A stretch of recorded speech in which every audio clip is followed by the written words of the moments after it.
Le général de brigade Jacob Kodji, 53 ans, est originaire de la région de l'extrême nord, département du Mayo-Tchanaga. Diplômé de l'école militaire interarmes de Yaoundé, promotion 1983 et officier supérieur depuis 2008, cet expert en artillerie qui s'est outillé au bataillon d'artillerie Sol-Sol Nkonsamba dans le département du Mungo est le patron de l'opération Émergence 3, nom de code de la lutte contre Boko Haram. Il a été confirmé au poste de commandant de la 4e région militaire interarmée qui couvre les régions de l'extrême nord et du nord. Dans cette rude bataille contre Boko Haram, le général de brigade Jacob Kodji poursuivra ce combat aux côtés d'un autre pur produit de l'EMIA, promotion 6 novembre 1982. Il s'agit du général de brigade Frédéric Djonkeb Meomi, né à Garoua il y a 55 ans, mais originaire de la région de l'Ouest. Tireur d'élite et breveté parachutiste, il est également issu de la première promotion de l'école de guerre de Yaoundé. Chef des opérations militaires à l'état-major des armées au ministère de la Défense de 2010 à 2014,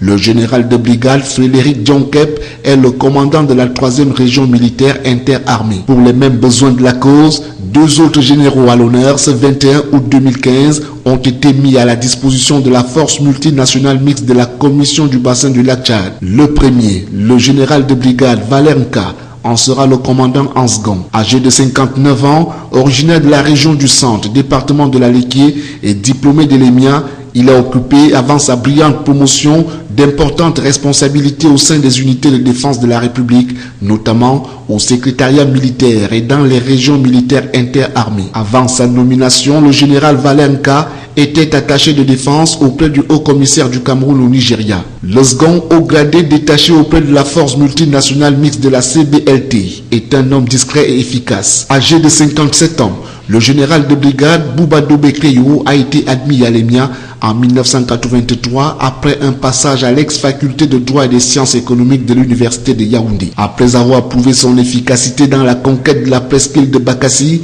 il a pris la coordination des bataillons d'intervention rapide depuis 2004. Au sein de la force militaire anti-Boko Haram, le général Bouba Dobekreyo commandera le premier secteur à Mora. Enfin, le 5e haut gradé qui a reçu ses insignes à la cour d'honneur de la brigade du quartier général vient tout droit de la région du Sud. Diplômé de l'EMIA, promotion Rodolphe Douala Mangabel, le général de brigade Simon Ezomvondo a effectué plusieurs missions de maintien de la paix à l'étranger. Il est également titulaire de plusieurs parchemins obtenus dans de prestigieuses écoles occidentales. Jusqu'à son élévation au grade de général le 13 août 2015, il était commandant de la 11e brigade d'infanterie motorisée à Ebolova.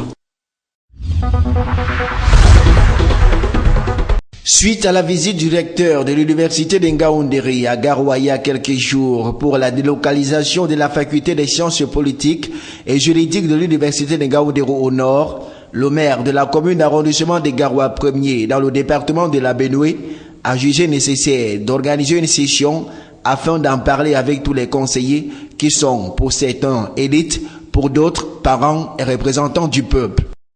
Avec l'arrivée de cette université, la commune d'arrondissement de Garoua 1er, fière déjà de l'accueillir, se sacrifie pour quitter les bureaux qu'ils occupent aujourd'hui pour les mettre à la disposition du futur. Et pour cela, la commune est obligée d'aller rejoindre son bâtiment qui est en construction entièrement achevé. Pour l'achever, il faut encore des moyens. Et pour avoir les moyens, il faut faire une délibération. Il faut que les conseils acceptent. Réunis autour de Mamoudou Haman, préfet du département de la Benoué, le sujet à l'ordre du jour était fort intéressant dans le sens que la délocalisation d'une partie de l'université ouvre les portes à la création à venir d'une université proprement dite dans cette partie du pays qui en souffrait déjà. Les délibérations autorisant le maire à chercher un financement auprès du FECOM afin d'améliorer un bâtiment qui va abriter les étudiants de l'université et une autre l'autorisant à chercher auprès du FECOM un financement pour l'achèvement d'urgence des nouveaux locaux de la dite commune. En effet, l'actuel bâtiment de la commune sera affecté pour l'administration de cette institution supérieure. Vous l'avez vu aujourd'hui, tous les conseils étaient unanimes. Ils ont approuvé cette délibération qui nous permettra de chercher un financement auprès du FECOM de 29 millions de l'édition intérieure de nos nouveaux locaux et de 29 millions pour l'équipement rapide de ces locaux.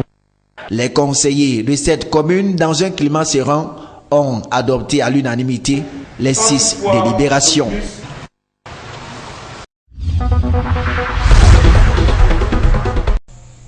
Pendant un mois, 100 jeunes élèves du secondaire et du supérieur, natifs de l'arrondissement de Garoua 2e, ont rempli le cahier de charge de stage organisé par la commune de Garoua 2e. Pour cette 8e édition, Ibrahima Bakindo, maire de la commune d'arrondissement de Garoua 2e, a mis les petits plats dans les grands.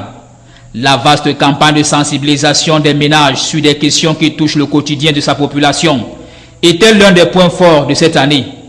Parmi celles-ci, les priorités sanitaires, le choléra, la schistosomiase, les vers intestinaux et bien d'autres, d'où le thème sensibilisation sur l'importance d'avoir les latrines dans les habitations et les risques liés à la défécation. On puisse avoir une latrine au moins.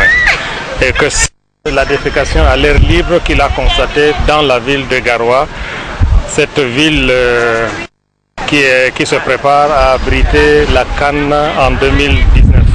Donc, en tant que responsable de l'exécutif communal de la commune, de commencer à mettre en œuvre ces instructions de la hiérarchie. Avant le déploiement sur le terrain le 22 juillet dernier, les 100 jeunes vacanciers ont été outillés dans les techniques de sensibilisation en rapport au sujet retenu.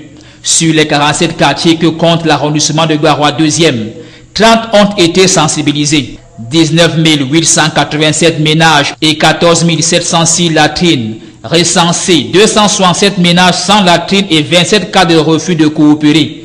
Un travail de titan, difficile, mais pas impossible pour ces jeunes vacanciers. Je donne de l'argent, c'était 30 000. Donc ça va m'aider à payer les fournitures scolaires, commencer à aider les parents à payer les fournitures scolaires en attendant qu'ils commencent à payer mes études. Nous étions formés dans cette commune d'arrondissement de Garoua 2e pour sensibiliser la population de Garoua 2e sur l'importance d'avoir des latrines et les risques liés à la défécation à l'air libre.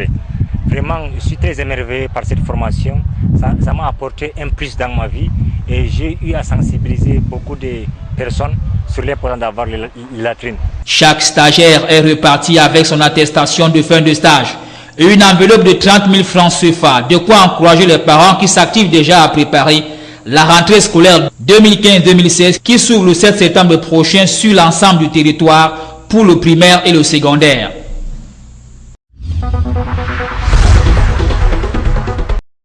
Battu à l'aller à Yaoundé sur le score de 3-1, l'Union sportive de Douala a légèrement pris l'avantage ce dimanche dans la cuvette de Bépanda. Le classico de la 31e journée oppose ici deux clubs légendaires du championnat de première division du Cameroun. D'un côté, le club le plus titré, le Canon sportif de Yaoundé, et en face, l'Union sportive, une grosse pointure de Ligue 1. Pendant toute la première période, les Rouges de Yaoundé vont subir les offensives de leur adversaire. Mais le gardien Yefala Kongep veille au grain. Après la première manche, le compteur va afficher vierge. La reprise de cette partie est presque dramatique pour le Canon sportif de Yaoundé, qui va voir un de ses joueurs quitter l'heure de jeu brutalement et transporté à l'hôpital. L'Union sportive de Douala exploite la faille et ouvre le score à la 55e minute. Même si sur ces images, Samuel Lane de l'Union sportive semble être dans une position irrégulière, le trio arbitral va valider l'unique but de la partie. Très attendu, le classique de la 31e journée se solde sur ce score étriqué d'1-0 en faveur